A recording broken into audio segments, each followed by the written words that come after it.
Fargo CW. An intersection in West Fargo has left more than a few drivers frustrated. One local man contacted our whistleblower hotline saying it's left his car damaged and him wondering why he's footing the bill after a crash at 9th Street East and Prairie Parkway.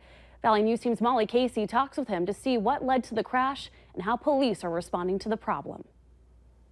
You are not supposed to be crossing that street at all over there. Construction season is in full swing, and with it comes traffic. But Curtis Ness found out it also comes with accidents. Somebody flagged the black Trailblazer to come through the intersection, and we collided. Ness was driving on 9th Street East when another driver tried to illegally cross through the intersection. But it got more frustrating when West Fargo police arrived. North Dakota being a no-fault state, they will not write a ticket for the other driver or determine fault at that point. And not only was the other driver not cited, this video Ness took shows other drivers ignoring traffic signs while the police were on scene. But the city did take notice because new cones were added to block the intersection. They have already changed the cones and structure of the way traffic flows over there, so they must have realized that this is dangerous. West Fargo police told us that there have only been 3 crashes at this intersection since January 2016.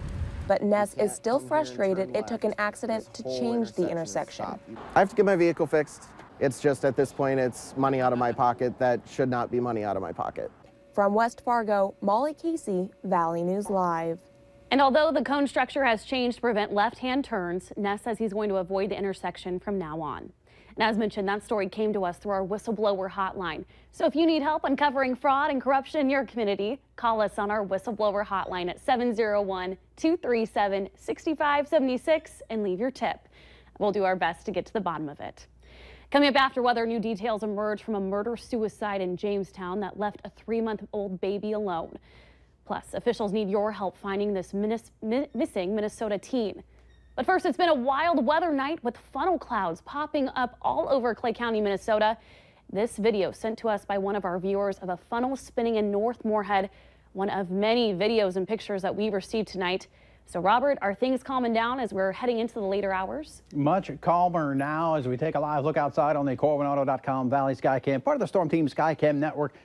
No storms ongoing here in the Fargo-Moorhead area. Still some building clouds out there, and we can still see a few showers as we head through the overnight hours, and maybe even a few more showers or a rumble or two of thunder as we head through your Thursday. Right now, 64, winds out of the west and northwest at around 7 miles per hour. Temperatures elsewhere, we're all in the 60s, 63 in Langdon and Devils Lake, 64 Jamestown and Valley City, 61 Gwinner, Wahpeton, Fergus Falls, Detroit Lakes, Bemidji, and in Vedette. Winds out there generally light, and they'll stay light as we head through the overnight hours. If we can clear those clouds on out of here, we could see some patches of fog as we head towards tomorrow morning. Quite a bit of cloud cover out there as a low pressure system continues to spin its way slowly on through underneath those clouds. Showers and thunderstorms most numerous off into our eastern counties, but also more showers and storms off towards the west. You could see some of those towers that we're building on the tower cam just a few minutes ago. Off towards the east, some stronger storms, no severe storms out there, and no more severe weather is anticipated as we head through the rest of the night. These will continue to march off towards the east and slowly weaken as they do so. These off towards the west, popping on up, very small storms, and again, no severe weather anticipated, but you could see some brief heavy rain, certainly seeing some lightning and maybe, perhaps, some small hail with some of these cells. Across the northern plains, those storms stretch all the way down at the far southwestern portions of Minnesota, and across the national map, some showers and storms in the southwestern U.S. Just a few of those, but some of those are severe in Colorado and in northeastern New Mexico, and a few more showers and storms bringing portions of the Gulf of Mexico. For us, as we head through the rest of the night, we've got the showers and storms around the area, and we'll see that chance for a few more as we head through the rest of the evening. Isolated showers also possible as we head through the overnight hours. Now, as we head through tomorrow morning, maybe a few light showers in our far eastern counties, and watch what happens as we head through the afternoon and evening hours. We'll start to see that low pulling on away, but it's still going to be close enough that we'll have some showers moving from north to south across the area, maybe a few rumbles of thunder. And with that northerly wind, a cooler day tomorrow after getting to the 80s today. Look for some 70s in most areas as we head through your Thursday. Things will quiet on down as that low continues to pull on away by tomorrow evening.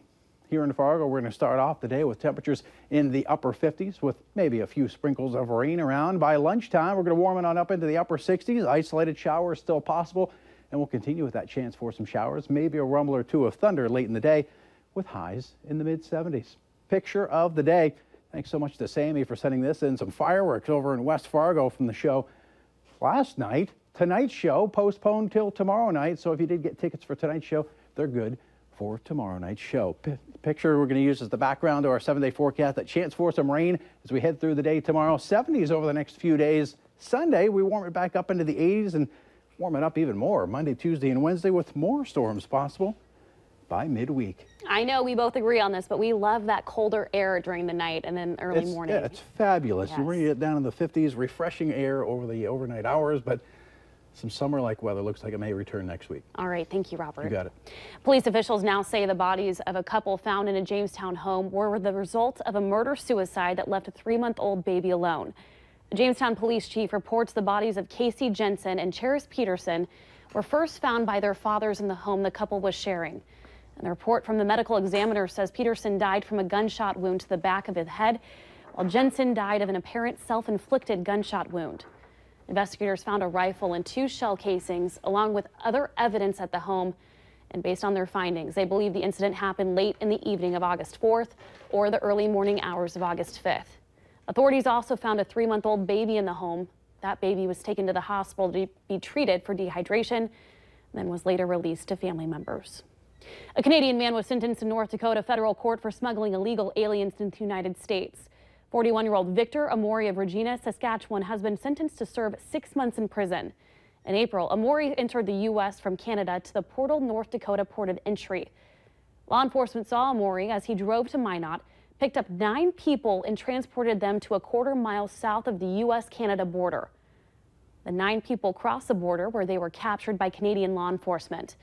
U.S. Border Patrol stopped Amori's vehicle and found 2 illegal aliens in his car, both of which had just illegally entered the United States from Canada. Amori pled guilty back in May. An area police department is asking for your help in finding this missing teen. 15-year-old Jasmine Block is described as white with a tan complexion. She's about 5'1" and weighs 110 pounds with brown curly hair. Her picture's on your screen right now. Alexandria police say Jasmine was last seen at her home last night wearing black and red pajama pants with an unknown top. If you have any information on where Jasmine may be, you're asked to call Alexandria Police at 320-763-6631.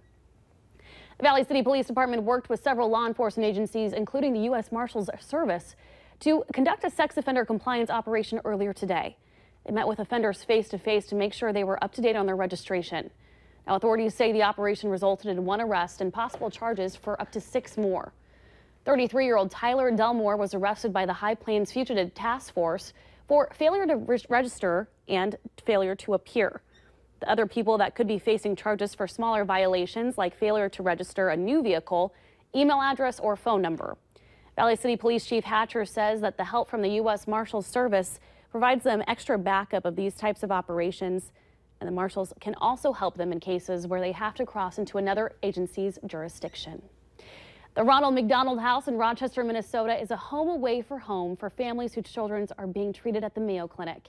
And each year, the organization gets $10,000 to $15,000 from collecting pop tabs alone. Well, soon it will receive possibly its biggest pop tab donation yet from one man. Chris Yu has more. An effort decades in the making. Really proud of myself. Nearly 3 million strong. People just can't believe it. And soon they'll make their way to the Ronald McDonald House in Rochester. And can you believe it?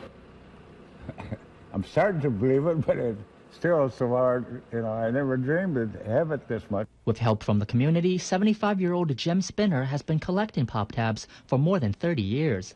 When I first started, we had about this many down the bottom.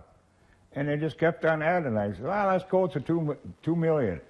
Well, we hit over 2 million. And has a massive plexiglass box to store them. 6 feet long, 4 feet high.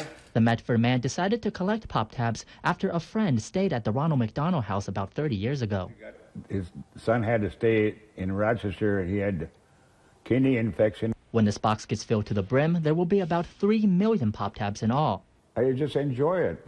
The other day I had 9 ice cream pails full of tabs brought down here for one family. Jim will then display them in the annual Straight River Days parade next June before donating them to the Ronald McDonald House. It's something that everybody should do, some charity work.